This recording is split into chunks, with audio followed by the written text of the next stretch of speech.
Hey, what's up? Again, my name is Timothy, man. I hope you're doing amazing today. I've been sharing on some stuff about life, speaking life and understanding that rivers of living water flow forth from us. And it's living water, it's words, it's life that should be coming forth from us. So I want to share with you a couple thoughts about learning how to live in the place of increasing life.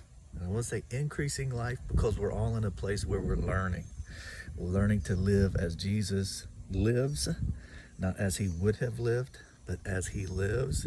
And we're in that place of being able to abide because we're not in the place of where God would come upon us anymore. He's within us, so it's not visitation, it's habitation. All right. So as we're learning how to live in the place where we are always speaking life, one of the first places God trains us in this is with our own family, those that are the closest to us. Why? Because what happens is we begin to desire to speak life over people and for people, and we begin to want to cultivate that very life that we've spoken with them and for them. And then situations and circumstances arise that cause us to say something that's the opposite. And as we desire to be able to speak life, we find that we're now saying things that are the opposite of life.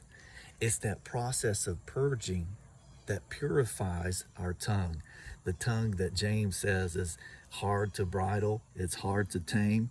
Well, in Christ, you can imagine and you can believe that Christ does not have difficulty in taming his tongue because he abides.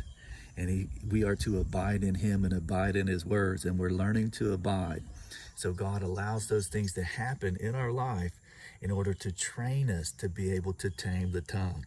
And then once we learn how to do this in relationships and those that are close with us, it builds that capacity within us. So now that as we begin to speak life to cities, towns, nations, other people that we're in relationship with, we actually can speak life, and then we're not that fountain that sweet water and bitter comes from.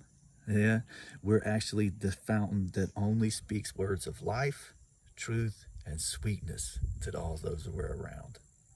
Be blessed, y'all.